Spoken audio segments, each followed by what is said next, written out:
All right, let's look at the homework 2.3, problem number 8.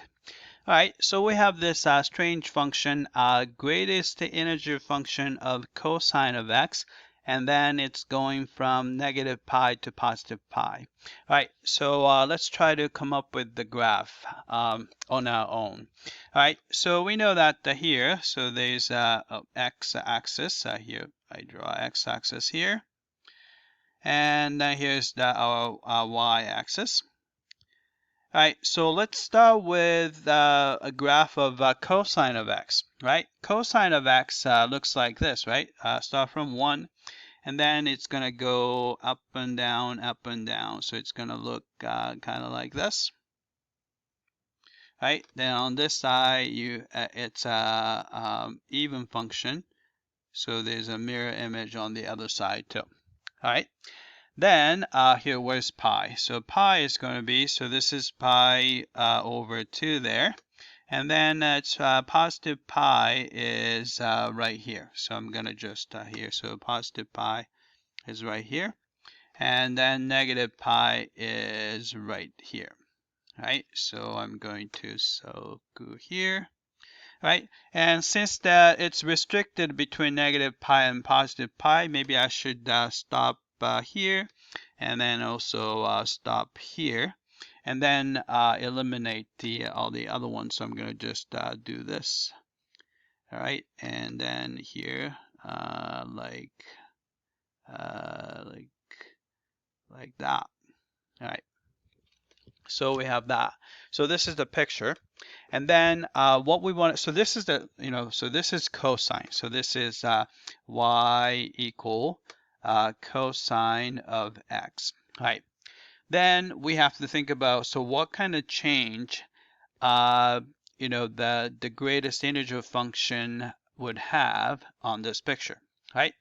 So we know that if it's an integer like 1, so here's 1, right? So it's going to be 1 there. So 1 there, right?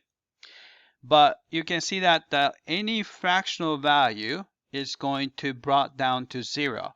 So we would have, so here there's nothing here, but all these value is going to be brought down to 0 because it's a not quite 1. And then here we have that. And then same thing over here too. So it's going to brought down to 0, and this is exactly 0 here, right?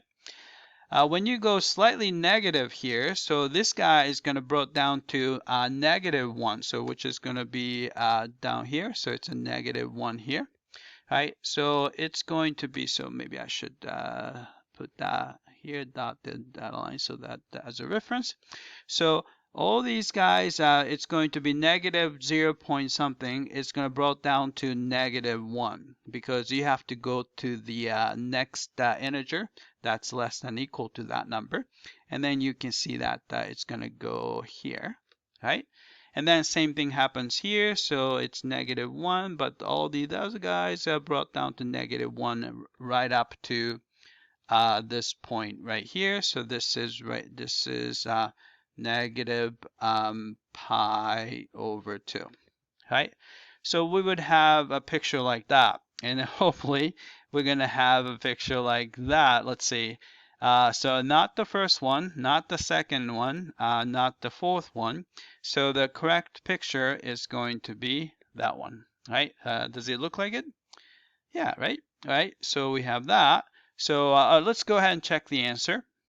All right, I came back and looks like we got the correct picture. So we can probably refer to that picture to answer some of the questions. All right, here. All right, so we're looking at the tendency limit of f of x as x approaches 0. All right, so you can see that here, maybe hold on a sec. I'm going to actually take a picture of this so that I can draw on it. All right, so I took that picture, and so this is the correct one, and then we're taking a limit as x approaches 0 from both sides. So you can see that if you're coming from the right-hand side, this is a tendency here. And if you're coming from the left-hand side, this is a tendency. So you are heading toward the origin whose y-coordinate is 0. So answer for that is going to be 0. Right, so we can do that. Right, then we're going to look at the left-hand limit and the right-hand limit at the pi over 2. Right, so let's do that. All right, so pi over 2 is right here. So maybe I'll draw that here, pi over 2. All right, so if you look at the left-hand limit, so if you go here, left-hand limit is going to be 0, right, this point. Right-hand limit is actually at the -1, right? So we put that in.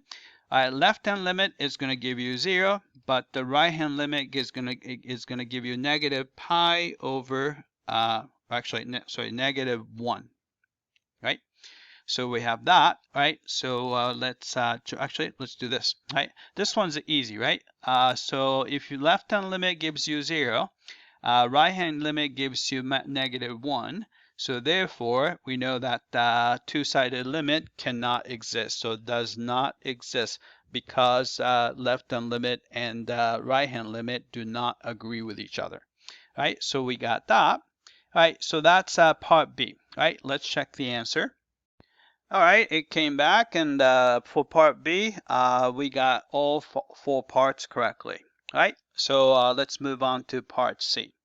Right, for what x values does a limit of f of x as x approaches a exist? Right, so let's go back and look at the picture. Right, so you can see that the limit cannot exist when you have a left-hand limit and the right-hand limit are giving you different numbers. So if there's a gap. So it looks like here, if you look at negative pi over 2, right? So there's a gap, right? Because here's the right-hand tendency and the left-hand tendency are different. So definitely at negative pi over 2, that's going to be a problem, right? 0 is actually a limit does exist, and we know that it's 0, right? And the same thing happens at the positive pi over 2, right? So it's going to be, the problem will be at the negative pi over 2 and then positive pi over 2, right? So let's see if which one says that. Right, so it looks like a negative pi over 2 and a positive pi over 2. So I would say this is the answer. All right, let's check the answer. All right, it came back and looks like we got the last part, part C correctly. All right, that's it. I hope that this was clear.